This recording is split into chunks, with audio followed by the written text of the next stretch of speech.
I'm Robert McMullen M.D. I'm a psychiatrist in New York City. I trained in medical school at Georgetown in Washington, D.C., and I did my residency at Columbia Presbyterian in New York. I've been in practice 36 years, mainly concentrating on psychopharmacology, the use of medications to treat various psychiatric illnesses. And 5.5 years ago, we added TMS, transcranial magnetic stimulation. This has been quite a radical shift and advance in psychiatry, and we have brought 50% or more of patients with treatment-resistant depression all the way to normal. But today, I want to talk about Parkinson's disease.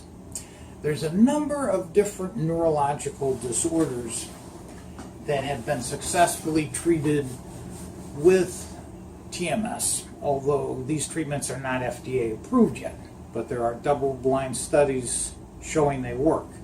And these include Tourette's syndrome and strokes, where the TMS helps the rehabilitation to be faster and more complete, and even seizure disorders.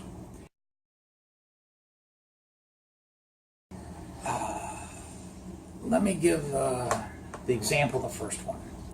This 55-year-old lady came to see me with her husband, and she wanted to be treated for anxiety and depression. But she had severe Parkinson's, and she was shaking like this, and her speech was slurred, and you couldn't really let her walk by herself.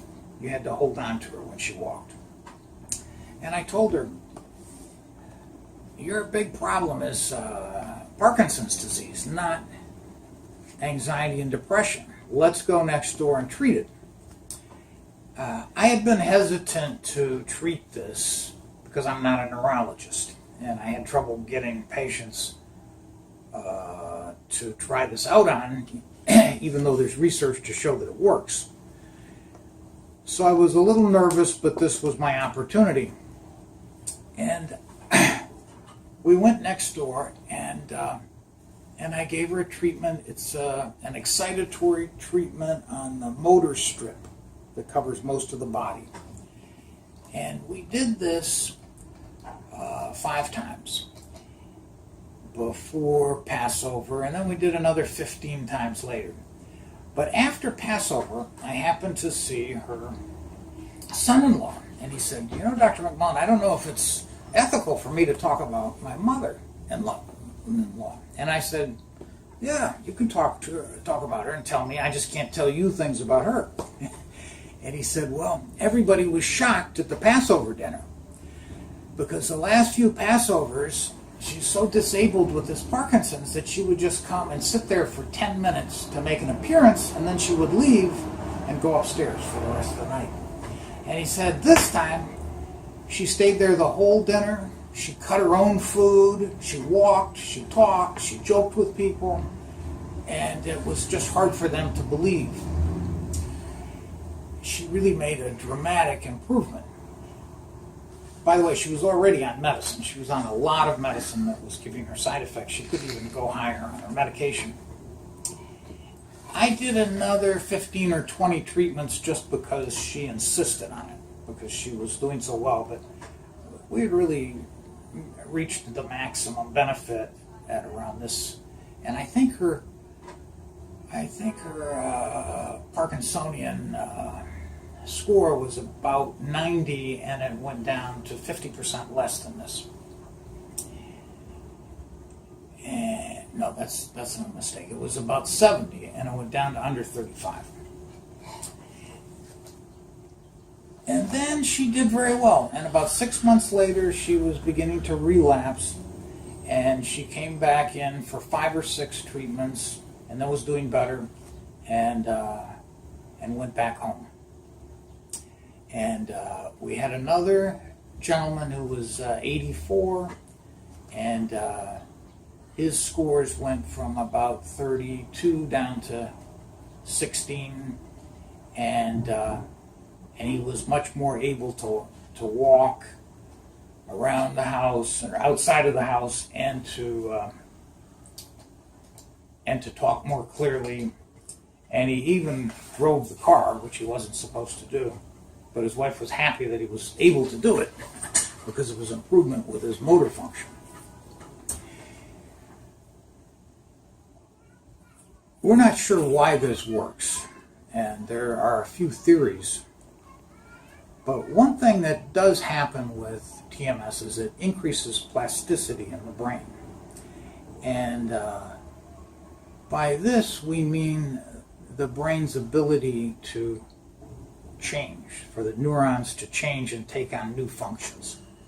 So if a person has a stroke and they can't move their arm very much, if they keep exercising and are in rehabilitation, they can gradually do more. And that's because the area that controls the arm, which is on the opposite side of the brain, has recruited neurons that are still living to take over these functions. And the way that the TMS seems to work is that it increases the BDNF, the brain-derived neurotrophic factor. It's a growth hormone in the brain that induces plasticity, and this is why the treatment helps with strokes. It may be a similar reason for helping with Parkinson's. We're not sure, but it doesn't matter. The main thing is that it works. There's many things in medicine that we, for decades, didn't know how they work. We didn't know why aspirin lowered a fever. Now we know it has to do with prostaglandins. We didn't know why morphine reduced pain. And we know all the basic science reasons for many of these things now, but not yet for TMS. And I think for any neurological disorder and depression and obsessive compulsive disorder and even bipolar depression, people should seriously consider using TMS as a treatment. And when it works, it often has a long-term benefit, both in depression and as it is with this lady, actually with the 55-year-old lady and the 83-year-old man.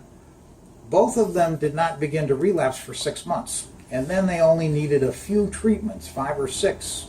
They didn't need another 20 or so to recover.